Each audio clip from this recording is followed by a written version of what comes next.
കുമരകം ഒരുപാട് പ്രകൃതി സൗന്ദര്യം കൊണ്ടും അതുപോലെ തന്നെ കായലിന്റെ സൗന്ദര്യം കൊണ്ടും ആ കായലിലൂടെയുള്ള ഒരുപാട് വിനോദസഞ്ചാര മാധ്യമങ്ങളുണ്ട്. ലൈക്ക് ബോട്ടിംഗ് ഉണ്ട്, നമുക്ക് നൈറ്റിൽ അവിടെ സ്റ്റേ ചെയ്യാം. അതുപോലെ കായലിൻ്റെതായിട്ടുള്ള ഫുഡുകൾ നമുക്ക് ടേസ്റ്റ് ചെയ്യാം. കള്ള് ഷാപ്പുകളുണ്ട്.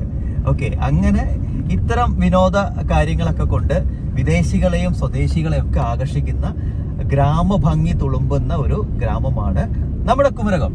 കുമരകത്തിലേക്ക് നമ്മൾ എൻട്രി ചെയ്തു. നമ്മൾ ഈ പോയിക്കൊണ്ടിരിക്കുന്ന ഈ റോഡ് അറൗണ്ട് ഒരു 5 കിലോമീറ്റർ പോയി കഴിഞ്ഞാൽ നമ്മൾ എത്തുന്ന കുമരകമാണ്. റോഡിന്റെ 2 വശത്തുമായിട്ട് ഇപ്പം പാടങ്ങളാണ്. അത്യാവശ്യം നെല്ലൊക്കെ കൃഷി തുടങ്ങി, അത് പൊങ്ങി വന്നിട്ടുണ്ട്. കതിരിടാനുള്ള ഒരു ഭാഗമായിട്ടുണ്ട്. നല്ല ഭംഗിയാട്ടോ 2 സൈഡ് കാണാൻ വേണ്ടിയിട്ട്. ഇതിപ്പോൾ റോഡിന്റെ സൈഡിലും ആ ചെറിയ ചെറിയ മരങ്ങളും ഇല്ലികളൊക്കെ വളർന്നു നിൽക്കുന്നതുകൊണ്ട് നമ്മൾ കാണുന്നില്ല. ഒന്ന് അങ്ങോട്ടേക്ക് ഒന്ന് ടേൺ ചെയ്തോ ഞാനോ. നോക്കിയേ, വയലാണ് മൊത്തം കിടക്കുന്നത് കേട്ടോ. വളരെ ഭംഗിയുള്ള നെൽപ്പാടങ്ങൾ, പച്ചപ്പ്, അതുപോലെ തന്നെ ഒരു കാറ്റുണ്ട്. കായലിൽ നിന്ന് വരുന്ന ആ ഒരു കാറ്റ്, അതിൻ്റെയൊക്കെ ഒരു സുഖമുണ്ടല്ലോ, പറഞ്ഞാൽ മനസ്സിലാവില്ല. അത്രത്തോളം രസമുള്ള ഒരു റോഡിലൂടെയാണ് നമ്മളിങ്ങനെ പോയിക്കൊണ്ടിരിക്കുന്നത്. പോലീസ് മാമന്മാരുണ്ട് ഇവിടെ, തണലത്ത് നിർത്തി ഇങ്ങനെ ഇട്ടേക്കാണ്. വണ്ടി ഓടിക്കുമ്പോൾ നമ്മൾ വീഡിയോ ചെയ്യാൻ പാടില്ല എന്നാണ്. ഞാനല്ല ചെയ്യുന്നത്, എൻ്റെ കൂടെ ഇരിക്കുന്ന കോ ഡ്രൈവർ അല്ലേ, ക്യാമറമാൻ DOP കം ജാനകിയാണ്. നല്ല രസമുള്ള റോഡാട്ടോ. ഈ റോഡ് നേരെ എത്തിച്ചേരുന്നത് കോട്ടയം ടൗണിലേക്ക് എത്തും. അതുപോലെ തന്നെ എറണാകുളത്തേക്ക് നമുക്ക് ഡൈവേർട്ട് ചെയ്ത് പോകാം. കുമരകം റോഡിന്റെ ഒരു പ്രത്യേകത എന്താണെന്നറിയോ? പോകുന്ന ആ റോഡിലൊക്കെ ഇതുപോലത്തെ ഇങ്ങനെ കുറച്ചിങ്ങനെ ഹൈറ്റിൽ എലിവേറ്റ് ചെയ്ത് നിൽക്കുന്ന പാലങ്ങൾ കാണാം. കാരണം ആ ഒരു തോട് ക്രോസ് ചെയ്ത് ഒരുപാട് ബോട്ടുകളൊക്കെ പോകുന്നുണ്ട്. ആ ബോട്ടുകൾക്ക് അതിൻ്റെ മോൾഭാഗം തട്ടാണ്ടിരിക്കാൻ വേണ്ടിയിട്ടാണ് ഇത്രയും ഹൈറ്റിലേക്ക് അവർ സെറ്റ് ചെയ്യുന്നത്. അങ്ങനെ എലിവേറ്റ് ചെയ്ത് നിൽക്കുന്നതുകൊണ്ട് തന്നെ നമുക്ക് നല്ല ഗ്രാമാന്തരീക്ഷം, നല്ല പാടത്തിന്റെ ഭംഗിയൊക്കെ ആസ്വദിക്കാം. ആ സൈഡിലൊക്കെ പാടം നിന്നെടുത്ത്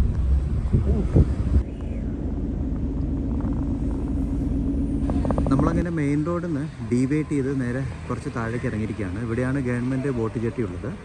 ഗവൺമെൻറ് ബോട്ട് ഇവിടെ നിന്നാണ് സർവീസ്, പല ഭാഗത്തേക്കുണ്ട്.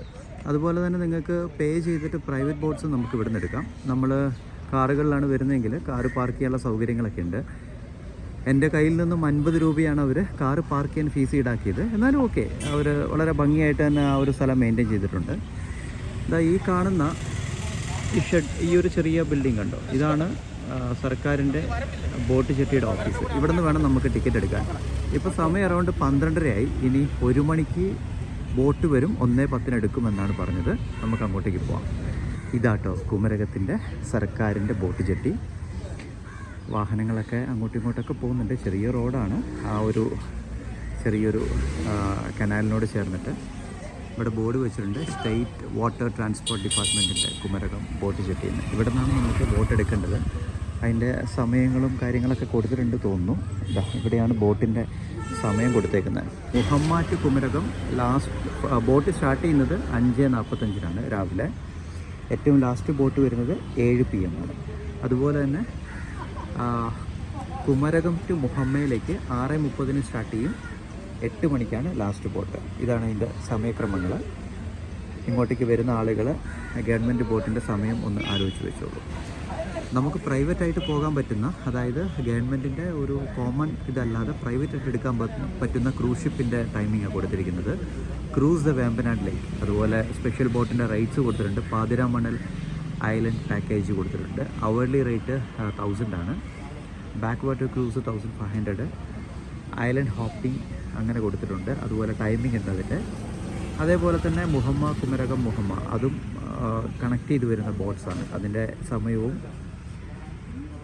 അതിൻ്റെ ഒരു റേറ്റും കാര്യങ്ങളൊക്കെയാണ് ബോർഡിൽ കൊടുത്തിരിക്കുന്നത്.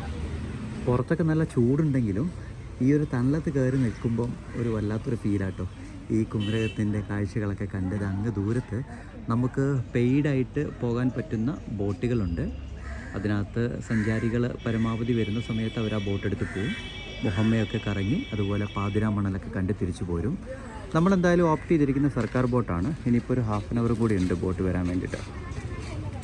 പോളയൊന്നുമില്ല കേട്ടോ. പണ്ട് ഞാൻ ഈ ഭാഗത്ത് വരുമ്പോൾ ഈ പറഞ്ഞ അസോളയുണ്ടല്ലോ, ഇതിങ്ങനെ നിറഞ്ഞു കിടക്കുന്നൊരു സ്ഥലമായിരുന്നു. പക്ഷെ ഇപ്പോൾ അതൊക്കെ സമയങ്ങളിൽ ക്ലീനാക്കി വെക്കുന്നുണ്ട്. ഈ ബോട്ടിംഗ് ഒക്കെ നമ്മളിങ്ങനെ ആസ്വദിക്കുമ്പോഴും 2002 ജൂലൈ 7 തോന്നുന്നു ഒരു ഇൻസിഡൻറ്റ് കുമരകത്തുണ്ടായിട്ടുണ്ട്. എൻ്റെ പുറകിൽ കാണുന്ന ആ ബിൽഡിങ് ആ ഒരു ദുരന്തത്തിൻ്റെ പ്രതീകമായിട്ടുണ്ടാക്കിയിരിക്കുന്ന ഒരു ബിൽഡിങ്ങാണ്. അതെന്താണെന്ന് വെച്ച് കഴിഞ്ഞാൽ ഇവിടെയുള്ള പ്രാദേശികമായിട്ടുള്ള ടൂറിസ്റ്റുകളും അതോടൊപ്പം തന്നെ അതിനിടയ്ക്ക് ബോട്ട് പോകുന്നുണ്ട്, കാണിച്ചു തരാം. പെയ്ഡായിട്ട് ആളുകളെ കൊണ്ടുപോകുന്ന ബോട്ടാണ് ഈ പോകുന്നത്. ഞാൻ നേരത്തെ കാണിച്ച ബോട്ടില്ലേ, അത് ഓൾമോസ്റ്റ് ഫുള്ളായി. അവരങ്ങനെ ചുറ്റാൻ വേണ്ടി പോവുകയാണ്. സെൻറ്റ് ജോൺസ് എന്നാണ് ബോട്ടിൻ്റെ പേര്. കൊള്ളാം, അത്യാവശ്യം വലിയ ബോട്ടാട്ടോ. ഓളങ്ങളൊക്കെ ഉണ്ടാക്കി പോകുന്നത് കണ്ടില്ലേ, പൊളി. ആ ബോട്ട് വന്നപ്പോൾ ഒന്ന് നിർത്തിയതാണ് ഇടയ്ക്ക്. So back to the point. So ആ സമയത്ത് പ്രാദേശികമായിട്ടുള്ള ഇവിടുത്തെ സഞ്ചാരികളും, അതായത് വിനോദസഞ്ചാരികളും അതുപോലെ തന്നെ തീർത്ഥാടനത്തിന് വന്ന ആളുകൾ, അവരൊക്കെ കുമരകം വഴിയാണല്ലോ പോകുന്നത്. അങ്ങനെ ഈ ബോട്ടിങ്ങൊക്കെ നടത്തി പോകുന്ന സമയത്ത് ആണ് ഈ ദുരന്തം ഉണ്ടായത്. ആ ബോട്ട് ചെളി നിറഞ്ഞ ഒരു കായൽ പ്രദേശത്ത് മറിയുക ചെയ്ത്.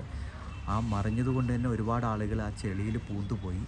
അറൗണ്ട് 29 ആളുകൾ ആ സ്പോട്ടിൽ തന്നെ മരിക്കുകയും അതിൽ കുറേ ആളുകളുടെ മൃതദേഹങ്ങൾ ചീഞ്ഞ് അഴുകി കുറേ ദിവസങ്ങൾക്ക് ശേഷമാണ് കണ്ടെത്തുകയൊക്കെ ചെയ്തത്.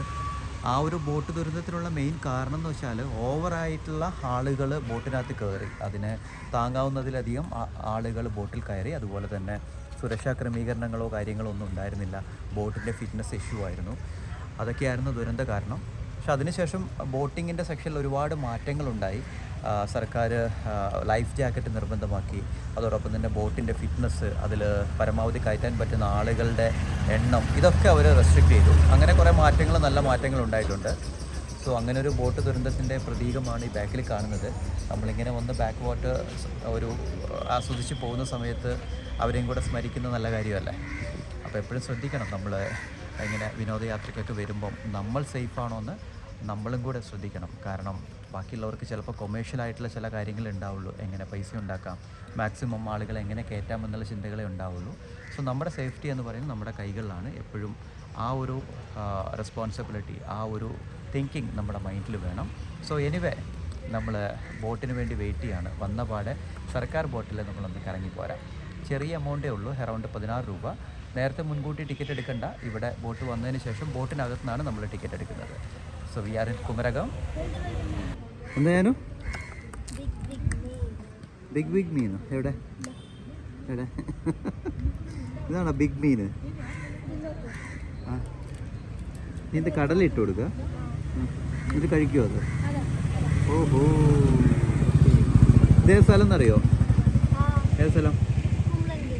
കുമ്പളങ്ങി അല്ല, കുമരകം. എവിടെ? കുമരകം എവിടെയാ? ഇങ്ങോട്ട് നോക്കിപ്പോരാ. എവിടെ എവിടെ? കുമരകം ഏത് സ്ഥലത്താ? കോട്ടയം. കോട്ടയം കുമരകത്ത്. എങ്ങനെയുണ്ട് കായലൊക്കെ? ഉറക്കപ്പറ. നന്നായിട്ടുണ്ടോ? സോ എന്താണ് ഇപ്പോൾ ഇവിടെ വെയിറ്റ് ചെയ്യുന്നത്? ബോട്ട്. ഓഹോ, ശരി ശരി. ഇവിടുത്തെ ഒരു ട്രാൻസ്പോർട്ടിങ് സിസ്റ്റം ഇങ്ങനെയാണ് കേട്ടോ. നമ്മൾ അതിനകത്ത് ആടും ചാക്കുകളൊക്കെ ഉണ്ട്. നമ്മളൊരു ആപ്പയിലൊക്കെ കൊണ്ടുപോകില്ലേ, അങ്ങനത്തെ സാധനങ്ങളൊക്കെ. ഇവരെ സംബന്ധിച്ചിട്ട് ഇവരുടെ ലോറിയും ആപ്പ എന്നൊക്കെ പറയുന്നത് ഈ ബോട്ടാണ്. വയനാട്ടിലൊക്കെ നമ്മൾ ചിന്തിക്കില്ലേ, നമുക്കൊരു കാർ ഉണ്ടായിരുന്നെങ്കിൽ അല്ലെങ്കിൽ സ്കൂട്ടർ ഉണ്ടായിരുന്നെങ്കിൽ അങ്ങോട്ടും ഇങ്ങോട്ടൊക്കെ പോകാമെന്ന് ചിന്തിക്കുമ്പം ഇവർ ചിന്തിക്കുന്നത് ഒരു വീട്ടിലൊരു ബോട്ട് ഉണ്ടായിരുന്നെങ്കിൽ ഇതിലൂടെ പോകാമല്ലോ എന്നാണ്. ഓരോ നാട്ടിൽ ചെല്ലുമ്പോഴും അതിൻ്റെ ഒരു പ്രത്യേകത. ഈ ബോട്ടെന്ന് പറയുന്നത് പ്രൈവറ്റായിട്ട് എടുക്കാവുന്നതാണ്. 800 to 1000 രൂപയാണ് ഇവർ 1 ഹവറിന് ചാർജ് ചെയ്യുന്നത്. ഇങ്ങനത്തെ ചെറുതും വലുതുമായ ഇഷ്ടംപോലെ ബോട്ടുണ്ട്. അതുപോലെ ഹൗസ് ബോട്ടുകളുണ്ട്. നമുക്ക് ഡേയിൽ പോയി നൈറ്റിൽ താമസിക്കാൻ പറ്റുന്ന ഹൗസ് ബോട്ടുകളുണ്ട്. വേറൊരു ബോട്ട് ഇപ്പോൾ വന്നു. അപ്പോൾ തന്നെ ഒരു ചെറിയൊരു വള്ളം, അത് മോട്ടറൊക്കെ ഫിറ്റ് ചെയ്തൊരു വള്ളമാണ്. എനിക്ക് തോന്നുന്നത് ഇവർ പ്രാദേശിക ആവശ്യങ്ങൾക്ക് വേണ്ടി യൂസ് ചെയ്യുന്ന വള്ളം തോന്നുന്നു. മീൻ പിടിക്കാനും അതുപോലെ സാധനങ്ങളൊക്കെ ട്രാൻസ്പോർട്ട് ചെയ്യാനൊക്കെ യൂസ് ചെയ്യുന്നതാണ്. അതിൻ്റെ പുറകെ തന്നെ ഒരു ചെറിയ ബോട്ട് വരുന്നുണ്ട്. അത് ഈ പറഞ്ഞ പോലെ 3-4 ആളുകളെ വെച്ച് പോകുന്ന ഒരു സ്പീഡ് ബോട്ട് ടൈപ്പിലുള്ള ബോട്ടുകൾ. ഇങ്ങനെ പല ടൈപ്പിലുള്ള ബോട്ട് സർവീസ് നമുക്കിവിടെ അവൈലബിൾ ആണ്. അത്യാവശ്യം പുഷ് ബാക്ക് സീറ്റൊക്കെ വെച്ചിട്ടുള്ള അടിപൊളി സംഭവങ്ങൾ. വാട്ടർ ലില്ലി എന്നാണ് അതിൻ്റെ പേര്. നമ്പറൊക്കെ കൊടുത്തിട്ടുണ്ട്. ഒരുപാട് പല രീതിയിലുള്ള ബോട്ട് സർവീസ് ഉണ്ട് കേട്ടോ. നിങ്ങൾക്ക് എങ്ങനെയാണെന്ന് വെച്ചാൽ ഓപ്റ്റ് ചെയ്യാവുന്നതേ ഉള്ളൂ. തെക്കേ ഇന്ത്യയിലെ നദികളിലും കായലിലൊക്കെ കണ്ടുവരുന്ന പ്രധാന മത്സ്യം കേട്ടോ ഇത്. ഗ്രീൻ ക്രോമേഡ് അല്ലെങ്കിൽ പേൾ സ്പോട്ട് എന്ന് പറയുന്ന നമ്മുടെ സ്വന്തം കരിമീനാണ് ഈ കാണുന്നത്. അവിടെ സൊസൈറ്റിയിലേക്ക് ആളുകൾ പിടിച്ചുകൊണ്ടുവന്ന കരിമീനാണ്. ഞാൻ ഇവരോട് ചോദിച്ചു ഇത് വിൽക്കുന്നുണ്ടോ എന്ന്. അപ്പോൾ അവർ പറയുന്നത് പ്രാദേശികമായിട്ട് അല്ലെങ്കിൽ ഇവിടുത്തെ ഹൗസ് ബോട്ടുകൾക്കോ റിസോർട്ടുകൾക്കോ കൊടുക്കാൻ തന്നെ തികയുന്നില്ല, അതുകൊണ്ട് അവർ വിൽക്കുന്നില്ല എന്ന് പറഞ്ഞു. ഇത് പല വെറൈറ്റി ഉണ്ട് കേട്ടോ. ABC കാറ്റഗറിയിലാണ് അവർ ഈ മത്സ്യം കാറ്റഗറൈസ് ചെയ്യുന്നത്. നമ്മൾ നേരത്തെ കണ്ടില്ലേ സെൻറ്റ് ജോൺസ് എന്ന് പറയുന്ന ആ ഒരു ബോട്ട്, അത് 1 മണിക്കൂർ കഴിഞ്ഞ് തിരിച്ചു വന്നിട്ട് ആ സ്പോട്ടിൽ തന്നെ അടുത്ത ആളുകളെ എടുത്തിട്ട് അവർ തിരിച്ചു പോവുകയാണ്. അപ്പം നമ്മൾ കാറ് ബസ്സൊക്കെ തിരിക്കുന്നത് കണ്ടിട്ടില്ലേ, ഇവൻ എന്തിന് ട്രെയിൻ വരെ നമ്മളെ തിരിക്കുന്നത് കണ്ടിട്ടുണ്ട്. ട്രെയിൻ പിന്നെ തിരിക്കുന്നതല്ല, അങ്ങോട്ടും ഇങ്ങോട്ടും തള്ളിക്കൊണ്ട് പോകുന്നതാണ്. പക്ഷേ ബോട്ട് തിരിക്കുന്നത് കണ്ടിട്ടുണ്ടോ? ഇങ്ങനെയാണ് ബോട്ട് തിരിക്കുന്നത്. എനിക്കത് കുറച്ച് കൗതുകമായിട്ട് തോന്നിട്ടോ. കാരണം അത് കുറച്ച് മുന്നോട്ടിട്ടിട്ട് അത് നേരെ ആ ഒരു ബോട്ട് ജെട്ടി ഉണ്ടല്ലോ അതിൻ്റെ ആ ഒരു സൈഡ് വഴി ഇവർ റിവേഴ്സ് എടുത്തിട്ട് അതിൻ്റെ പുറകിൽ നിൽക്കുന്ന ആൾ കയറിലും അവരുടെ കൈയുടെ പവറൊക്കെ ഉപയോഗിച്ചിട്ട് പതുക്കെ ആ ഒരു ഫിസിക്സിൻ്റെ എല്ലാവിധ പവറും യൂസ് ചെയ്തുകൊണ്ട് അവരത് ടേൺ ചെയ്തെടുക്കുക ചെയ്യുന്നത്. ശക്തി മാത്രം പോരട്ടോ, ഇത് അത്യാവശ്യം ബുദ്ധിയും ഒരു നാക്കൊക്കെ വേണ്ടൊരു പരിപാടിയാണ്. പക്ഷേ ഭയങ്കര കൗതുകമായിട്ട് തോന്നി കണ്ടോ. അവൻ ആ കയ്യിൽ പുഷ് ചെയ്ത് വിടുകയാണ് അവിടെ തട്ടാത്ത രീതിയിൽ. അങ്ങനെ ആ ബോട്ട് തിരിഞ്ഞു. സെൻറ്റ് ജോൺസ് അടുത്ത കുറച്ച് ടീമുകളൊക്കെ ആയിട്ട് അങ്ങ് പോകുന്നു. ആ ബോട്ടിലെ നമ്പർ കാണാം. ബോട്ടിൻ്റെ KSRTCയിലൊക്കെ അല്ലെങ്കിൽ നമ്മുടെ കാറിലൊക്കെ നമ്പർ പ്ലേറ്റ് ഉണ്ടാവില്ലേ, അതുപോലെ ബോട്ടിൻ്റെ നമ്പർ പ്ലേറ്റാണ് ആ കാണുന്നത്. ബോട്ട് വരാൻ വൈകിയപ്പോഴേ അതിൻ്റെ സൈഡിലൂടെ ഒരു വഴിയുണ്ട്. ആ ഒരു കായലിൻ്റെ സൈഡിലൂടെ, പുഴയുടെ ആ ഒരു കനാലിൻ്റെ സൈഡിലൂടെ അതിനകത്ത് ഇഷ്ടംപോലെ ബോട്ടുകൾ തന്നെ നിരനിരയായിട്ട് നിർത്തിയിട്ടുണ്ട്. നല്ല ആളുകളാട്ടോ, നമ്മളിങ്ങനെ പുഷ് ചെയ്ത് ഇതിനകത്ത് കയറ്റുന്നൊന്നുമില്ല. എന്താണ് ബോട്ട് വേണോ, ഇങ്ങനെയാണ് പോകുന്നത്, എല്ലാ കാര്യങ്ങളും വളരെ ഭംഗിയായിട്ട് പറഞ്ഞു തരുന്ന നല്ല സ്വഭാവമുള്ള ആളുകൾ. അതാണ് ഒരു ടൂറിസം മേഖലയുടെ ഏറ്റവും ആകർഷണം എന്ന് പറയുന്നത്. ഇത്രയും ഡെവലപ്മെൻ്റ് ഒന്നും ഇല്ലെങ്കിൽ പോലും ആ ഒരു സ്വഭാവം അത് റിയലി അത് അപ്രീഷിയേറ്റബിളാണ്. അതോടൊപ്പം തന്നെ അത്യാവശ്യം നല്ല ക്ലീനായിട്ട് തന്നെയാണ് വെച്ചിരിക്കുന്നത്. ഇതിങ്ങനെ ബോട്ടുകൾ കണ്ടോ ഇങ്ങനെ നിരത്തിയിട്ടിരിക്കുകയാണ്. അതായത് ഓട്ടോ സ്റ്റാൻഡിൽ ഓട്ടോറിക്ഷ ഇട്ടിരിക്കുന്ന പോലെയാണ് ഇവിടെ ബോട്ട് സ്റ്റാൻഡിൽ ബോട്ട് ഇട്ടേക്കുന്നത്. ആവശ്യക്കാരനുസരിച്ച് അത് ബോട്ട് എത്ര രൂപയാണോ നമ്മൾ അവരുമായിട്ട് ബാർഗെയിൻ ചെയ്ത് ഫിക്സ് ചെയ്യുന്നത്, അങ്ങനെ നമുക്ക് പോയി വരാം. മുഹമ്മയ്ക്കാണ് പോകുന്നത്. ഞാനിപ്പോൾ ഓപ്റ്റ് ചെയ്യുന്നത് നമ്മുടെ സർക്കാർ ബോട്ടാണ്. 16 രൂപയാണ്.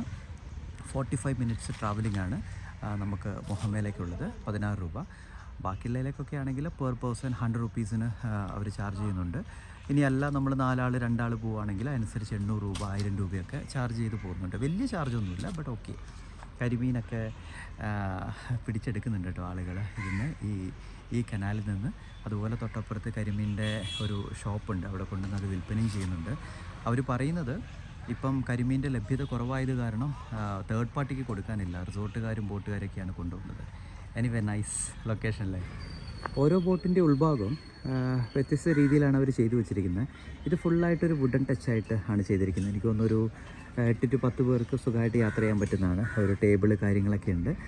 ലൈഫ് ജാക്കറ്റ് അടക്കമുള്ള എല്ലാ സാധനങ്ങളും അവർ സെറ്റാക്കിയിട്ടുണ്ട്. അതോടൊപ്പം തന്നെ ഇവിടെയുള്ള ഒരു ബോട്ട്, അത് കുറച്ചുകൂടെ നമ്മൾ ട്രാവലറിലൊക്കെ ഇരിക്കില്ലേ അതേപോലെ അതിൻ്റെ പുഷ് ബാക്ക് സീറ്റൊക്കെ ആയിട്ട് അങ്ങനെ വെച്ചിട്ടുണ്ട്. അതിൻ്റെ അപ്പുറത്തൊരു 4 പേർക്ക് പോകാവുന്ന ബോട്ടുണ്ട്. പിന്നെ നമ്മൾ കുറച്ച് അങ്ങോട്ട് പോയി നോക്കുകയാണെങ്കിൽ ഇത് അത്യാവശ്യം വലിയ ബോട്ടാണ്. ഒരു 10-15 പേർക്കൊക്കെ ട്രാവൽ ചെയ്യാൻ പറ്റുന്ന ബോട്ടാണ്. അതിൻ്റെ അകം ദിവാൻ കോട്ടൊക്കെ ഉണ്ട്. അപ്പോൾ നമുക്ക് കിടന്ന് കാഴ്ചകളൊക്കെ കണ്ട് പോകാൻ പാകത്തിനുള്ള സംഭവമാണ്. കണ്ടില്ലേ, ദിവാൻ കോട്ടാണ്. മറ്റേതിലൊക്കെ സീറ്റാണെങ്കിൽ ദിവാൻ കോട്ടാണ്. നമ്മൾ ഓരോ തിയേറ്ററിലൊക്കെ പോകുമ്പം ചിലയിടത്ത് സീറ്റുണ്ട്, ചിലയിടത്ത് നമുക്ക് കിടന്ന് കാണാം, പുതച്ച് സിനിമ കാണാം എന്നൊക്കെ പറയുന്ന പോലെയാണ്. അങ്ങനെ വെറൈറ്റി ആയിട്ടുള്ള ബോട്ടുകൾ. അങ്ങനെ അടിപൊളി കാഴ്ചകളൊക്കെ കണ്ട് നമ്മൾ നമ്മുടെ ഗവൺമെൻറ് ബോട്ടിന് വേണ്ടി വെയിറ്റ് ചെയ്യാണ്.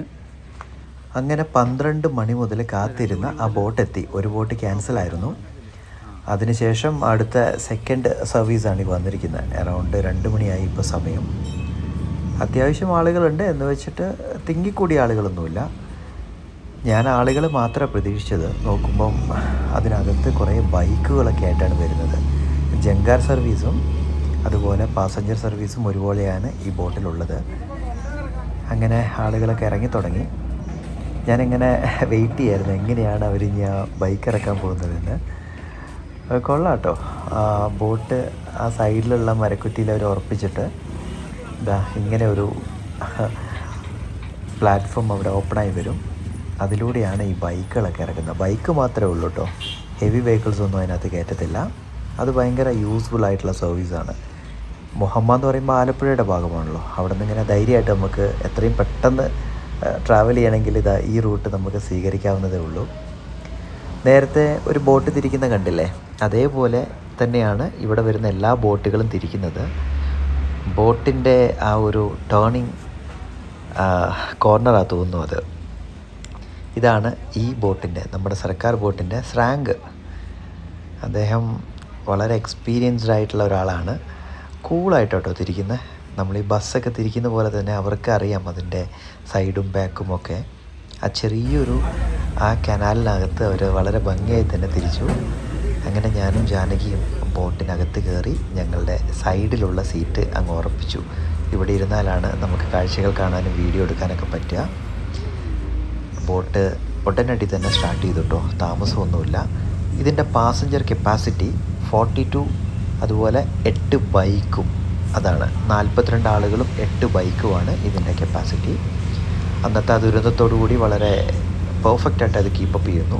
2 പേർക്കും കൂടെ 32 രൂപയാണ് ചാർജ്. അങ്ങനെ നമ്മുടെ വേമ്പനാട് കായലിലേക്കുള്ള യാത്ര തിരിച്ചു. ഈ കനാൽ ജോയിൻ ചെയ്യുന്നത് നമ്മുടെ കുമരകം കായലിലാണ്. ലോകപ്രശസ്തമായ ഒരു ഗ്രാമമാണ് കുമരകം എന്ന് പറയുന്നത്. പ്രാചീന ഗ്രാമങ്ങളെ പോലെ തന്നെ കുമരകവും പണ്ട് കാലങ്ങളിൽ സമുദ്രത്തിൻ്റെ അടിയിലായിരുന്നു. വൈക്കം, കടുത്തുരുത്തി രൂപപ്പെട്ട ആ കാലത്ത് തന്നെയാണ് കുമരകവും രൂപപ്പെട്ടു വന്നത്. ഏറ്റവും കൂടുതൽ കണ്ടൽ കാടുകൾ ഉള്ള സ്ഥലമാണ് നമ്മുടെ ഈ കുമരകം എന്ന് പറയുന്നത്. അതോടൊപ്പം തന്നെ കേരളത്തിലെ ആദ്യത്തെ കായൽ നികത്തി ഉണ്ടാക്കിയ പാടവും ഈ കുമരകത്താണ്. അതാണ് ഇതിൻ്റെയൊക്കെ ഒരു സ്പെഷ്യാലിറ്റി. സമുദ്രനിരപ്പിൽ നിന്നും താന്നു കിടക്കുന്ന സ്ഥലമായതുകൊണ്ട് ഈ കുമരകത്തെ അറിയപ്പെടുന്നത് കേരളത്തിൻ്റെ നെതർലാൻഡ്സ് എന്നാണ്. ലോക പ്രശസ്തമായൊരു സ്ഥലമാണ് കേട്ടോ നമ്മുടെ ഈ കുമരകം എന്ന് പറയുന്നത്. നമ്മളങ്ങനെ കുമരകം ജെട്ടിയിൽ നിന്നും മുഹമ്മയ്ക്ക് പോയിക്കൊണ്ടിരിക്കുകയാണ്. അപ്പോൾ ജാനകിയുടെ ഫസ്റ്റ് ബോട്ടിംഗ് ആണ് ഇങ്ങോട്ടേക്ക്, കോട്ടയം കുമരകം വന്നിട്ട്. ആദ്യം എൻ്റെ അടുത്ത് ആലപ്പുഴ പോകണമെന്നല്ലേ പറഞ്ഞത്. അപ്പോൾ ആലപ്പുഴ നമുക്ക് പോകാൻ പറ്റിയില്ല. ആലപ്പുഴ നമുക്ക് ഒന്ന് പ്ലാൻ ചെയ്ത് പോകാം. എന്തായാലും ഈ യാത്രയിൽ കുമരകത്താണ് നമ്മൾ വന്നേക്കുന്നത്. എങ്ങനെയുണ്ട് ജാനു ബോട്ടിംഗ്? ഇത് ബോട്ടിംഗ് ഇത് ഹൗസ് ബോട്ടല്ല, ഇത് പാസഞ്ചർ ബോട്ടാണ്. കടലല്ല, ഇത് കായലാണ്. കായലാണ്. കായൽ വലുതാ. നമുക്ക് കണ്ടില്ലേ അവിടെയൊക്കെ ഇത് കാണാം, കര കാണാം, ബിൽഡിംഗ് ഒക്കെ കാണാം. കടൽ എന്ന് പറയുമ്പോൾ ഒന്നും കാണാൻ പറ്റില്ല. അപ്പം പുഴയുടെയും കടലിൻ്റെയും മിഡിലുള്ള സംഭവമാണ് കായൽ എന്ന് പറയുന്നത്. വെള്ളം ഉപ്പ് വെള്ളമായിരിക്കും, പക്ഷെ ഇത് കായലാണ്. ക്ലിയർ ആണ്. നമുക്ക് തിരയുണ്ടാവില്ല, തിരമാല ഉണ്ടാവില്ല കടലിലെ പോലെ. നല്ല ഡീപ്പ് ഉണ്ടാവും. അത്യാവശ്യം വലിയ ബോട്ടുകളൊക്കെ പോകുന്നതല്ല, നല്ല ഡീപ്പുള്ള സ്ഥലമാണ്. ഇഷ്ടപ്പെട്ടോ? യാത്ര എങ്ങനെയുണ്ട് പറ? ഇത് എവിടെയാണ് സ്ഥലം? കോട്ടയത്ത് എവിടെയാണ് നമ്മളിപ്പോൾ ഉള്ളത്? കുംബ്ലിംഗ അല്ല, കുമരകം. നമ്മളൊരു ബഡ്ജറ്റ് ട്രാവൽ ചെയ്യുന്ന ഒരാളാണെങ്കിൽ തീർച്ചയായിട്ടും നമുക്ക് ഓപ്റ്റ് ചെയ്യാൻ പറ്റുന്ന ഒരു ട്രാവലിംഗ് ആണ് നമ്മുടെ സർക്കാരിൻ്റെ ഈ ബോട്ടുകൾ. അറൗണ്ട് 16 രൂപയെ ടിക്കറ്റ് ഉള്ളൂ. മറ്റേ ബോട്ടുകളിലൊക്കെ പോവുകയാണെങ്കിൽ 800 രൂപ 900 രൂപ നിങ്ങൾ കൊടുക്കേണ്ടി വരും. 45 മിനിറ്റ്സ് കുമരകത്ത് നിന്ന് മുഹമ്മയിൽ എത്താനെടുക്കും. ഈ കായലൊക്കെ മീൻസ് ഈ കാഴ്ചകളൊക്കെ കണ്ടുകൊണ്ട് സമാധാനപരമായിട്ട് നമുക്ക് പോകാം. യാതൊരുവിധ റഷൊന്നുമില്ല, അധികം തിരക്കുകളോ കാര്യങ്ങളോ ഒന്നുമില്ല. ആളുകളുണ്ട്. പിന്നെ ഇതിനകത്ത് ഈ വാഹനങ്ങളൊക്കെ അങ്ങോട്ടും ഇങ്ങോട്ടൊക്കെ ട്രാൻസ്പോർട്ട് ചെയ്യുന്നുണ്ട്. എന്തായാലും അടിപൊളി കേട്ടോ. അപ്പം ബഡ്ജറ്റ് ട്രാവലേഴ്സിന് പറ്റിയൊരു സംഭവമാണ് ഈ സർക്കാർ ബോട്ടുകൾ. നമ്മൾ എറണാകുളത്തൊക്കെ ചെയ്തില്ല, അതേപോലെ തന്നെ 16 rupees per person. ഇടയ്ക്ക് ഈ ബോട്ടൊരു 45-1 hour ലേറ്റ് ഉണ്ട്, ഒരു ഭാഗത്തു നിന്ന് മറ്റൊരു ഭാഗത്തേക്ക് പോയി വരാൻ വേണ്ടിയിട്ട്. അപ്പോൾ ഒരു 1 hour ഗ്യാപ്പ് വെയിറ്റ് ചെയ്യണമെന്നുള്ളൂ, മറ്റൊന്നുമില്ല. ഇഷ്ടമായല്ലോ അല്ലേ? നല്ല വെയിലുള്ള ടൈമാണ്. സമയം 2 മണി. 2 മണിക്കാണ് നമുക്ക് ബോട്ട് വന്നത്. ബോട്ട് എടുത്തിട്ട് ഇപ്പോൾ ഒരു 5 മിനിറ്റേ ആയുള്ളൂ. നമ്മൾ പറയില്ല, നോക്കത്താ ദൂരത്തോളം നീണ്ടു നിവർന്ന് കിടക്കുന്ന കായൽ എന്ന് പറയുന്നത്. ആ കായലിലൂടെയാണ് നമ്മൾ പോയിക്കൊണ്ടിരിക്കുന്നത്. എറണാകുളമുള്ള ആളുകൾക്കൊക്കെ വളരെ അടുത്താട്ടോ കുമരകം. അവിടുന്ന് എനിക്ക് തോന്നുന്നു ഒരു 10-20 കിലോമീറ്ററിന് താഴെ വരുന്നുള്ളൂ. സ്ട്രെസ്ഫുള്ളായിട്ടുള്ള ലൈഫിൽ നിന്നൊക്കെ നിങ്ങൾക്ക് ഒരു നല്ലൊരു മാറ്റം വേണമെന്നുണ്ടെങ്കിൽ തീർച്ചയായിട്ടും തിരഞ്ഞെടുക്കാൻ പറ്റുന്ന ഒരു വിനോദസഞ്ചാര കേന്ദ്രമാണ്. ആലപ്പുഴയൊക്കെ കുറച്ചുകൂടെ റഷാ തോന്നുന്നു. ഇവിടെയൊക്കെ നല്ല തിരക്ക് കുറവുണ്ട് ഇപ്പോൾ കേട്ടോ. അതുപോലെ ആളുകളുടെ പെരുമാറ്റവും ഈ ബോട്ടിലുള്ള ജീവനക്കാരുടെ പെരുമാറ്റവും ഒക്കെ വളരെ ലവബിളാണ്. I really love that.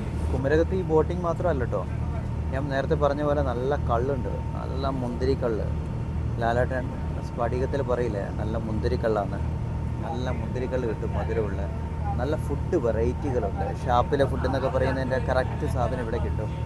Deck roast, പിന്നെ കരിമീൻ, അത് ഒരിക്കലും നമുക്ക് മറക്കാൻ പറ്റില്ല. കരിമീൻ എന്ന് പറയുന്നത് ഇവിടെ കിട്ടും.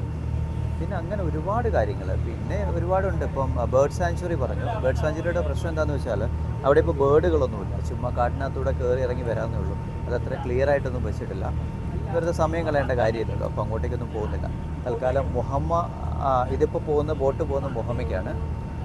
അവിടെ പോയിട്ട് അവിടെ എന്തൊക്കെയാണ് ഉള്ളതെന്നുള്ളത് നമുക്ക് നോക്കാം. പ്രത്യേകിച്ച് കാണാനൊന്നുമില്ല, എന്നാൽ പോലും ആ ഒരു ടൗണൊന്ന് കണ്ടുവരാമല്ലോ. ഓസം ലൈഫിൻ്റെ കൂടെ ഓസമായിട്ടുള്ള ഒരു ബോട്ട് യാത്ര from Kumarakom to Muhamma. Enjoy ചെയ്യുന്നില്ല എല്ലാവരും. ഗവൺമെൻറ്റിൻ്റെ മറ്റൊരു ബോട്ട് ഓപ്പോസിറ്റ് ഡയറക്ഷനിലേക്ക് പോവുക, അതായത് മുഹമ്മയിൽ നിന്ന് കുമരകത്തേക്ക് പോവുക. നമ്മൾ കുമരകത്ത് നിന്ന് മുഹമ്മയ്ക്കാണ് പോകുന്നത്. കണ്ട പായലൊക്കെ പറ്റ കുറവാട്ടോ. 45 മിനിറ്റ്സ് ഉണ്ട്. നമ്മളിപ്പോൾ അറൗണ്ട് ഒരു 20 മിനിറ്റ്സ് ആയി കായലൂടെ പോയിക്കൊണ്ടിരിക്കുന്നത്. നമ്മളിപ്പോൾ കണ്ടുകൊണ്ടിരിക്കുന്നത് പാതിരാമണൽ എന്ന് പറയുന്ന ദ്വീപാണ്. ഞാൻ പറഞ്ഞല്ലോ, ലോക ടൂറിസത്തിൻ്റെ ഭാഗമായിട്ടുള്ള ഒരു പ്ലേസാണ് പാതിരാമണലും നമ്മുടെ ഈ കുമരകവുമൊക്കെ. അങ്ങനെയൊക്കെ ഇടം പിടിച്ചിട്ടും പാതിരാമണൽ ദ്വീപ് വിനോദസഞ്ചാരത്തിനുള്ള ഒരു ഇടമായിട്ട് ഇപ്പോഴും പൊങ്ങി വന്നിട്ടില്ല. കാരണം കാടുപടലങ്ങൾ മൂടി അവഗണനയുടെ ഭൂപടത്തിലാണ് ഇന്നും ശരിക്കും പറഞ്ഞാൽ അതിൻ്റെ സ്ഥാനം.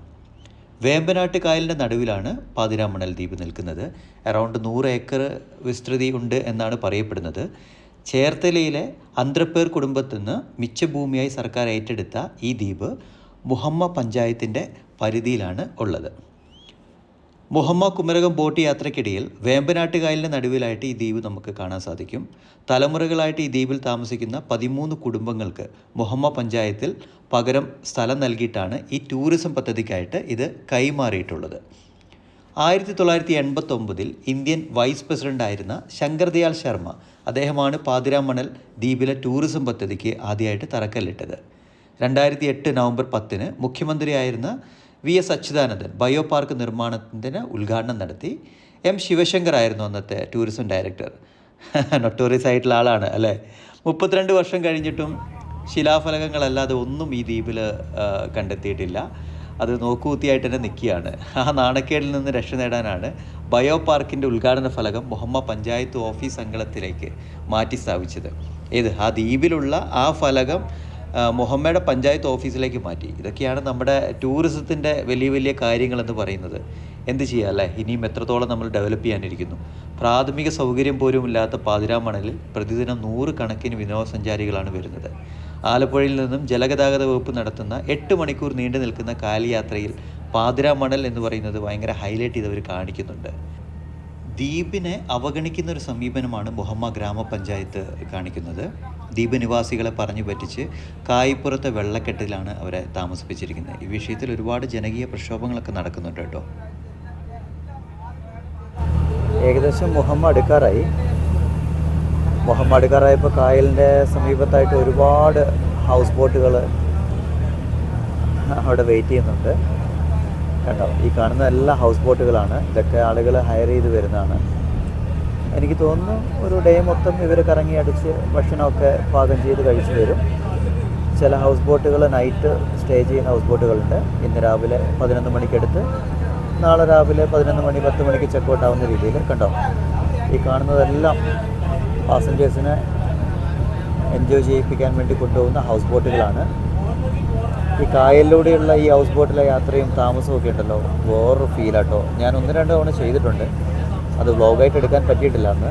തീർച്ചയായിട്ടും നമ്മൾ ആലപ്പുഴ പോകുന്ന സമയത്ത് നല്ല 1-2 ഹൗസ് ബോട്ടുകൾ നമ്മൾ എക്സ്പീരിയൻസ് ചെയ്യുന്നതായിരിക്കും. ഇപ്പം വലിയ റഷൊന്നും ഇല്ലാത്ത സമയമാണ്. അപ്പം നിങ്ങൾക്ക് ബാർഗെയിൻ ചെയ്യുകയാണെങ്കിൽ നല്ല റേറ്റിന് ഹൗസ് ബോട്ടുകൾ അവൈലബിൾ ആണിപ്പോൾ. കൊള്ളാം അല്ലേ, അടിപൊളി. 45 മിനിറ്റിൻ്റെ നമ്മുടെ യാത്ര മുഹമ്മ ജെട്ടിയിലേക്ക് അടുക്കുകയാണ്. ആ കാണുന്ന 2 നില ബിൽഡിംഗ് കണ്ടോ, അതാണ് മുഹമ്മയുടെ ജെട്ടി. അത് ജെട്ടിയുടെ മാത്രമല്ല, അത് ആ ഓഫീസും കൂടിയാണ്, അവരുടെ സംതിങ് ജലഗതാഗത ഓഫീസാണ് തോന്നുന്നു. നമുക്ക് പോയി നോക്കാം. ഇവിടെ നിന്ന് ഇനിയിപ്പം അറൗണ്ട് ഈ 10 മിനിറ്റ് കഴിഞ്ഞാൽ നമ്മൾ ഈ പോകുന്ന ബോട്ട് തന്നെ തിരിച്ചു പോകും, ഇല്ലെങ്കിൽ അടുത്ത ബോട്ടിന് വേണ്ടി വെയിറ്റ് ചെയ്യേണ്ടി വരും. കരയോടടുക്കുമ്പം അസോളയൊക്കെ നന്നായിട്ടുണ്ട് കേട്ടോ, എന്നാലും കുറവാണ്. നേരത്തെ മുടങ്ങിപ്പോയ ബോട്ടുണ്ടല്ലോ, ഈ ഒരു അസോളയിൽ പെട്ടു, അത് എൻജിൻ തകരാറായി എന്നാണ് പറഞ്ഞത്. നമ്മളങ്ങനെ മുഹമ്മയിലേക്ക് കാലുകുത്താൻ പോകുന്നു. യെസ്, ഞാൻ നേരത്തെ പറഞ്ഞല്ലേ, സംസ്ഥാന ജലഗതാഗത വകുപ്പിൻ്റെ ഓഫീസാണ്. ഇതിനകത്തൂടെയാണ് നമ്മൾ ഇറങ്ങി പുറത്തേക്ക് പോകേണ്ടത്. ആ ഗേറ്റ് കഴിഞ്ഞാൽ നമ്മൾ മുഹമ്മയുടെ ടൗണിലേക്കാണ് ആ റോഡ് സ്ട്രെയിറ്റ് ആയിട്ട് പോകുന്നത്. അവിടെ ഒരു ബോർഡൊക്കെ വെച്ചിട്ടുണ്ട്, മുഹമ്മ ഗ്രാമപഞ്ചായത്തിലേക്ക് സ്വാഗതമെന്ന്. പ്രത്യേകിച്ച് കടകളോ കാര്യങ്ങളോ ഒന്നുമില്ല കേട്ടോ ഇവിടെ. ജെട്ടി ഇറങ്ങി ആ ടൗൺ എത്തിയെങ്കിൽ മാത്രമേ നടക്കുകയുള്ളൂ. ഞാൻ അന്വേഷിച്ചപ്പോൾ അറൗണ്ട് ഒരു 1/2 കിലോമീറ്റർ നടക്കണം എന്നാണ് പറഞ്ഞത്. നടക്കേണ്ട കാര്യമില്ല, ഓട്ടോറിക്ഷ എടുത്ത് പോകണമെങ്കിൽ അങ്ങനെയും പോകാം. ഇവിടെ നിന്നൊന്ന് സറൗണ്ട് ചെയ്ത് നോക്കിയപ്പം ഞാൻ പറഞ്ഞല്ലോ, ഹോട്ടൽസോ കാര്യങ്ങളൊന്നുമില്ല, പക്ഷേ ഒരു കോൺവെൻറ്റ്, ഒരു പള്ളി ഒക്കെ അവിടെയുണ്ട്. കുറേ ആളുകളുടെ ബൈക്കും കാറും ഒക്കെ നിർത്തി വെച്ചിട്ടുണ്ട്. എനിക്ക് തോന്നുന്നു ഇവിടെ പാർക്ക് ചെയ്ത് കുമരകത്തേക്ക് പോയ ആളുകളുടെ ആകാം അത്. മുഹമ്മയിൽ എന്തെങ്കിലുമൊക്കെ കാണണമെന്നുണ്ടെങ്കിൽ നമ്മൾ ഉള്ളോട്ട് കയറി പോകണം. പക്ഷേ നമുക്ക് സമയമില്ല, കാരണം 10 മിനിറ്റ് കൊണ്ട് നമ്മുടെ ബോട്ട് എടുക്കും. പിന്നെ ഒരു 1 അവർ കഴിഞ്ഞിട്ട് ബോട്ടുള്ളൂ. മുഹമ്മ എന്ന് പറയുന്നത് ഞാൻ പറഞ്ഞില്ല, ആലപ്പുഴയാണ്. അപ്പോൾ ആലപ്പുഴയുടെ എല്ലാ കാര്യങ്ങളും നമുക്ക് ഇവിടെ നിന്ന് കാണാം. ഇനിയിപ്പോൾ ഇതേ കുമരകം പോലെ തന്നെ ബോട്ടിങ് കാര്യങ്ങളൊക്കെ നമുക്ക് പുറകിൽ കുറച്ച് നടന്നു കഴിഞ്ഞാൽ അവിടെ നിന്ന് അങ്ങോട്ടുണ്ട്. അപ്പോൾ എന്തായാലും മുഹമ്മയിൽ വന്നു, നമ്മളിത് തിരിച്ച് കുമരകത്തേക്ക് പോകുന്നു. സെയിം ബോട്ടിൽ തന്നെയാണ്. ഒരു 10 മിനിറ്റ് ഫ്യൂവൽ അടിക്കാൻ വേണ്ടി അവർ നിർത്തിയിട്ടേക്കുക. അപ്പോൾ എന്തായാലും മുഹമ്മ ബോട്ട് ചട്ടിയിൽ നിന്ന് ഇറങ്ങി ഒരു 1/2 കിലോമീറ്റർ നടന്നില്ല. പ്രത്യേകിച്ചൊന്നും ഈ ഭാഗത്തൊന്നും കാണാനൊന്നുമില്ല. അപ്പോൾ ഇതാണ് പ്രസിദ്ധമായ മുഹമ്മ. ഓക്കെ, നമ്മളിതാ ബാക്ക് ടു നമ്മുടെ ബോട്ട് ചട്ടി. ആ ബാക്കിൽ കാണുന്നതാണ് മുഹമ്മ ബോട്ട് ചട്ടി. ഇവിടുന്ന് 45 മിനിറ്റ്സ് കുമരകം. ബോട്ടിനകത്തെ ടൈം പാസിന് വേണ്ടിയിട്ട് ഒരു ലൈബ്രറിയൊക്കെ സെറ്റ് ചെയ്തിട്ടുണ്ട്. CMS കോളേജ് കോട്ടയമാണ് ഇത് സ്പോൺസർ ചെയ്തിരിക്കുന്നത്. പുസ്തകത്തോണി എന്നാണ് ഈ ഒരു സെറ്റപ്പിന് ഒരു പേര് കൊടുത്തിരിക്കുന്നത്. നമുക്ക് അത്യാവശ്യം 3/4 മണിക്കൂർ യാത്രയുള്ളതുകൊണ്ട് വായിക്കേണ്ട ആളുകൾക്കൊക്കെ ഈ പുസ്തകങ്ങളൊക്കെ എടുത്ത് വായിക്കാവുന്നതാണ്. പല ടൈപ്പിലുള്ള കുട്ടികൾക്കും വലിയ ആളുകൾക്കും നോവൽ ഇഷ്ടപ്പെടുന്ന ആളുകൾക്കും ഒക്കെ ആയിട്ടുള്ള പുസ്തകങ്ങളുണ്ട്. ഗുഡ്. നമ്മൾ തിരിച്ചു വരുമ്പം മറ്റൊരു ബോട്ട് നേരെ മുഹമ്മയ്ക്ക് പോവാണ്. കുമരകത്തുനിന്ന് മുഹമ്മയ്ക്ക് പോകുന്നത്. ഇതും സർക്കാർ ബോട്ടാട്ടോ. ഇങ്ങനെയാണ് നമ്മളും പോയിക്കൊണ്ടിരിക്കുന്നത്. ഒരുപാട് പക്ഷികളെ കാണാം കേട്ടോ. നമ്മൾ ശരിക്കും പറഞ്ഞാൽ പാതിരാമണലിൽ പോയി കഴിഞ്ഞാലാണ് പക്ഷികൾ അവിടെയാണ് ഉണ്ടാവുക. അതുപോലെ തന്നെ ബേർഡ് സാങ്ച്വറി ഉണ്ട്. ഇതിപ്പം ആ കുറ്റികളിലൊക്കെ കാണുന്ന നമ്മൾ നോർമലായിട്ട് കാണുന്ന പക്ഷികളൊക്കെയാണ്. പക്ഷെ പല കളറിലും പല വൈവിധ്യത്തിലുള്ള പക്ഷികൾ. സ്പീഡിലിങ്ങനെ പോകുന്നതുകൊണ്ട് എനിക്ക് ഫോക്കസ് ചെയ്തെടുക്കാൻ പറ്റുന്നില്ലെങ്കിലും ഇതിനൊക്കെ കണ്ടിങ്ങനെ പോകുമ്പോൾ നല്ല രസമുണ്ട്. ഇത് നമ്മുടെ പാടത്തൊക്കെ കാണുന്ന കൊറ്റിയാണ്. ഇത് മീൻ പിടിക്കുന്ന നീർക്കാക്കയില്ലേ, ആ ഒരു സാധനം കേട്ടോ. നേരെ മുകളിൽ നല്ല കളറുണ്ട്, തത്ത പോലത്തെ കളറിൽ അതിനുള്ള. എനിക്കിത് അത് സൂം ചെയ്യാൻ പറ്റുന്നില്ല. നോക്കിയേ, ഈ നാട്ടുകാരുടെ ഒരു ജീവിതം. ആ ഒരു റോഡിലൂടെയാണ് പോയിക്കൊണ്ടിരിക്കുന്നത്. ഒന്ന് അങ്ങോട്ടോ ഇങ്ങോട്ടോ തെറ്റിക്കഴിഞ്ഞാൽ നേരെ പുഴയിൽ വീഴും. ഈ വീടുകളൊക്കെ കണ്ടില്ലേ, എന്ത് രസമായിരിക്കില്ലേ, ഇങ്ങനെ വെള്ളവും ബോട്ടും അല്ലേ. ആ ഒരു കായലിൽ നിന്നുള്ള കാറ്റൊക്കെ ആയിട്ട് ഇങ്ങനെ ജീവിക്കാൻ വേണ്ടിയിട്ട് ഗുണങ്ങളും ഉണ്ട് ദോഷങ്ങളും ഉണ്ട്. പക്ഷെ എന്തായാലും എനിക്കൊരുപാട് ഇഷ്ടപ്പെട്ടു ഈ ഒരു ഗ്രാമാന്തരീക്ഷവും. ഭയങ്കര മനോഹരമാട്ടോ. നമുക്ക് ലൈഫൊക്കെ റിലാക്സ് ചെയ്യുന്ന രീതിയിലുള്ള കാഴ്ചകളാണ് നമ്മൾ കാണുന്നത്. നമ്മൾ വീട്ടിൽ സ്കൂട്ടറൊക്കെ പാർക്ക് ചെയ്യുന്ന പോലെയാണ് വള്ളം പാർക്ക് ചെയ്തിരിക്കുന്നത്. ജാനകി എന്തായാലും നന്നായിട്ട് എൻജോയ് ചെയ്യുന്നുണ്ട്. നമ്മൾ ഓൾമോസ്റ്റ് കരയെത്താനായി. കുറച്ചുകൂടെ ചെന്ന് കഴിഞ്ഞാൽ നമ്മൾ കയറിയ ആ ജെട്ടിയിലെത്തും. ഒന്നും പറയാല്ല കേട്ടോ, പൊളി യാത്രയായിരുന്നു. അറൗണ്ട് ഒരു 2 മണിക്കൂറിനടുത്ത് നമ്മൾ യാത്ര ചെയ്തു. എത്ര രൂപയ്ക്ക്? 62 രൂപയ്ക്ക്. ഒരാൾക്ക് 16 രൂപ വൺ സൈഡ്. സോ ഗ്രേറ്റ് ആയിരുന്നു കേട്ടോ. ഞാനെപ്പോഴും സജസ്റ്റ് ചെയ്യുന്ന ബഡ്ജറ്റ് ട്രാവൽ ചെയ്യുന്ന ആളുകൾക്ക് ഓപ്റ്റ് ചെയ്യാൻ പറ്റുന്നൊരു മീഡിയ ആണ്. എങ്ങനെയുണ്ട് ജാനു നമ്മുടെ ബോട്ട് യാത്ര? സൂപ്പറായില്ലേ? അടിപൊളിയല്ലേ? അപ്പോൾ നമുക്ക് സജസ്റ്റ് ചെയ്തൂടെ ഇവർക്ക്? ഓക്കെ, എന്തായാലും എറണാകുളം ഭാഗത്തുള്ള ആളുകളൊക്കെ ഒരുപാട് ടെക്കികളൊക്കെ ഉണ്ടല്ലോ. തീർച്ചയായിട്ടും കുമരകം, ആലപ്പുഴ ബോട്ടൊക്കെ ഒന്ന് ഓപ്റ്റ് ചെയ്യണം കേട്ടോ. അടിപൊളി. സോ നമുക്ക് വേറെ എന്തെങ്കിലും കാണാൻ പറ്റുമോ നോക്കാം. ഫുഡ് കഴിച്ചിട്ടില്ല, ഒരുപാട് വെറൈറ്റി ഫുഡ് കിട്ടുമെന്ന് പറഞ്ഞു. അത് നമുക്ക് പോവാം. കുമരകത്ത് ഒരു ഫേമസ് റെസ്റ്റോറൻറ്റ് കേട്ടോ, തറവാട്. നമുക്കൊന്ന് കയറി നോക്കാം. നല്ലൊരു ആംബിയൻസ് ആണ്, റോഡ് സൈഡിൽ തന്നെ ഈ റെസ്റ്റോറൻറ്റ് ഉള്ളത്. നന്നായി വിശന്നു. അപ്പം നമ്മൾ തറവാട് എന്ന് പറഞ്ഞ ഹോട്ടലല്ലേ, തറവാട് അതിൻ്റെ മെനു ആണ്. ഇവിടെ വന്നിട്ട് നല്ല മുന്തിരിക്കള്ളും കരിമീൻ ഫ്രൈയും പിന്നെ കൂന്തൽ ഫ്രൈയും പറഞ്ഞിട്ടുണ്ട്. കൂന്തലുണ്ടോ എന്നറിയില്ല, എന്തായാലും കരിമീൻ പറഞ്ഞിട്ടുണ്ട്. പിന്നെ കപ്പ, കുഴച്ച് വേവിച്ച കപ്പ. സാധനം ഇപ്പം ഇങ്ങോട്ട് വരും. പൊളിയാ. തറവാട് റെസ്റ്റോറൻറ്റിൻ്റെ മെനു ഉണ്ടോ? ഇതാ അത്യാവശ്യം ന്യായമായിട്ടുള്ള മെനു ആണ്, വലിയ റേറ്റ് ഒന്നുമില്ല. പിന്നെ ഈ പറഞ്ഞ പോലെ കരിമീൻ പൊള്ളിച്ചത്, കരിമീൻ മപ്പാസ്, കരിമീൻ ഫ്രൈ അത് ആസ്പദ സൈസാണ്. അത് 350 മുതൽ മുകളിലോട്ടാണ് വരുന്നത്. എനിവേ നമുക്കൊന്ന് ടേസ്റ്റ് ചെയ്ത് നോക്കാം. റെസ്റ്റോറൻറ്റ് നമ്മൾ AC ആണ് ഓപ്റ്റ് ചെയ്തത്. അത്രയും വെയിൽ കൊണ്ട് വന്നതല്ലേ, അപ്പോൾ അതുകൊണ്ട് തന്നെ എടുത്തു. നല്ല നീറ്റ് ആൻഡ് ക്ലീൻ ആണോ, ഒരു ബാഡ് സ്മെല്ലോ കാര്യങ്ങളോ കള്ളൊക്കെ ഉള്ള സ്ഥലത്ത് ഒരു സ്മെല്ലിങ് ഉണ്ടാവില്ല, ഒന്നുമില്ല. അതൊക്കെ പെർഫെക്റ്റ് ആയിട്ട് അവർ നീറ്റ് ആൻഡ് ക്ലീൻ ആക്കി വെച്ചിട്ടുണ്ട്.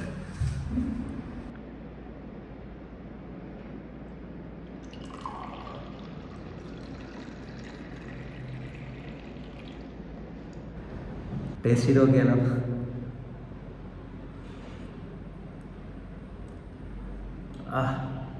ഇവർ മധുരം ചേർക്കുന്നതാണോ? ഒരു രക്ഷയില്ല കേട്ടോ, സാധ്യതകൾ.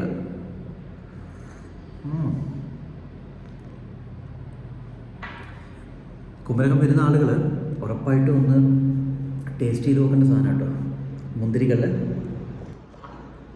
സെക്കൻഡ് റൗണ്ട് നമ്മളിപ്പം പൊടിമീൻ ഫ്രൈ വാങ്ങിച്ചിട്ടുണ്ട്.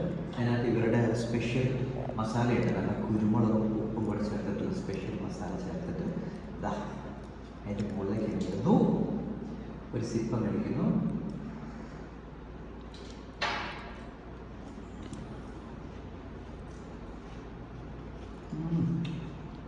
പൊളി തന്നെ. കള്ള് കുടിക്കുന്ന കാണിക്കുന്ന വീഡിയോ കണ്ടല്ലോ. ഈ ശരിക്കും കിക്കൊന്നുമില്ല. നമ്മൾ നോർമൽ കള്ള് ഷാപ്പിൽ നിന്ന് കുടിക്കുന്ന കള്ളിൻ്റെ ഒന്നും ചുമ്മാ നമ്മൾ ഈ ഭാഗത്തേക്ക് വരുമ്പോൾ ടൂറിസത്തിൻ്റെ ഭാഗമായിട്ട് നമുക്ക് വേണ്ടി പ്രൊവൈഡ് ചെയ്യുന്നതാണ്. ഇറ്റ്സ് എ ഹെൽത്തി ആയിട്ടുള്ള ഒരു ഇതാണ് കള്ളെന്ന് പറയുന്നത്.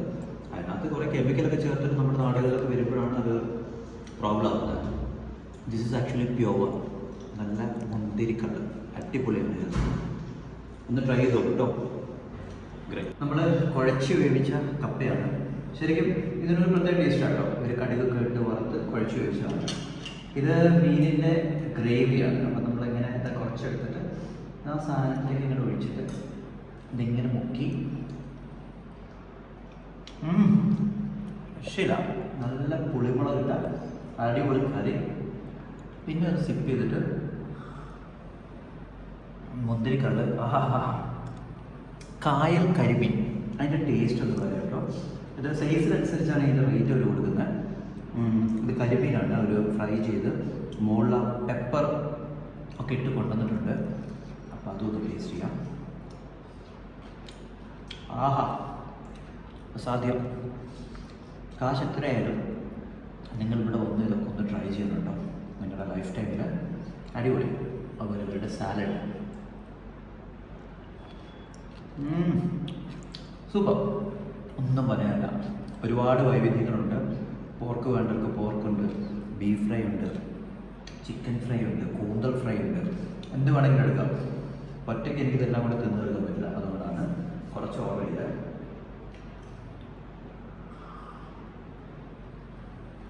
ഇത് അസാധ്യം മധുരം.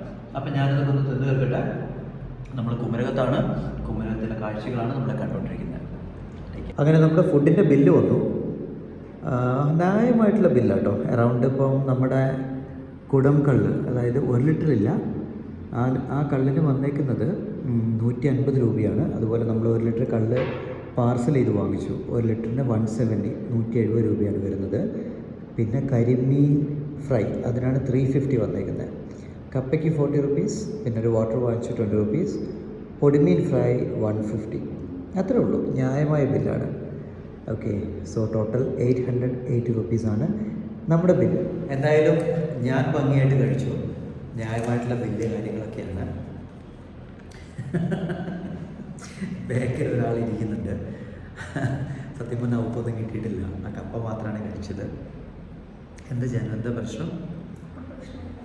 എന്നാലും നീ നോൺ വെജ് കഴിക്കില്ലല്ലോ, പിന്നെ ഞാൻ എന്ത് ചെയ്യാനാ? അവളെ നോൺ വെജ് കഴിക്കത്തില്ല. ഇവിടെയാണെങ്കിൽ വെജ് ഫുഡ് അധികമില്ല, കപ്പ മാത്രമേ കഴിച്ചുള്ളൂ. ജാനകി പുറത്ത് എന്തെങ്കിലും മാറ്റി വാങ്ങിച്ചു കൊടുക്കണം. പിന്നെയൊക്കെ ഉള്ളത് pork fry, beef fry, chicken fry, അങ്ങനെയുള്ള സാധനങ്ങളൊക്കെയാണ്. എന്തായാലും ഹാപ്പിയാട്ടോ, ഞാൻ ഹാപ്പിയാണ്. ജാനകിക്ക് ഞാൻ പുറത്തുനിന്ന് എന്തെങ്കിലും വാങ്ങിച്ചു കൊടുത്ത് ഹാപ്പി ആയിക്കോളാം. പുറത്ത് വാങ്ങിച്ചു തരാം കേട്ടോ. സോ നമുക്ക് ഇവിടുന്ന് പോകാം. സമയം അറൗണ്ട് 5 മണി. ഞങ്ങൾ ഫുഡ് കഴിച്ചു, കുമരകം കറങ്ങി, ബോട്ടിങ് കഴിഞ്ഞു. ഇനിയിപ്പോൾ ഉള്ളത് ബേർഡ് സാങ്ച്വറിയാണ്. അവിടെ ബേർഡ്സ് ഒന്നുമില്ല, വെറുതെ പോയിട്ട് ആ കുറേ കാട് പിടിച്ച് കിടക്കുന്ന കാര്യങ്ങൾ കാണേണ്ട കാര്യമില്ലല്ലോ. പിന്നെ വേറെ പ്രത്യേകിച്ചൊന്നും കുമരകത്തില്ല. ഫുഡാണ്, അത് നമ്മളിപ്പോൾ കഴിച്ചു, കള്ളു കുടിച്ചു. ഇനിയിപ്പോൾ തിരിച്ചു പോവാണ്. അല്ല ഞാൻ ഓക്കെ. ഇനിയിപ്പോൾ നമ്മൾ തിരിച്ചു പോവാണ്. ജാനകിക്ക് എന്തെങ്കിലും ഫുഡ് വാങ്ങിച്ചു കൊടുക്കണം. That's all. അപ്പോൾ എന്തായാലും ഓസം ലൈഫിൻ്റെ ഇന്നത്തെ എപ്പിസോഡ് ഇവിടെ ഹെൻഡ് ആവുകയാണ്. അടുത്ത എക്സൈറ്റഡ് ആയിട്ടുള്ള എപ്പിസോഡിന് വേണ്ടി കാത്തിരിക്കുക. ഇറ്റ്സ് മീ ഏച്ചൽ Mohan and Janaki Jain signing off. Awesome ഒന്നുകൂടെ പറഞ്ഞു, ഒച്ച പറഞ്ഞു. Awesome life. Take care. Thank U.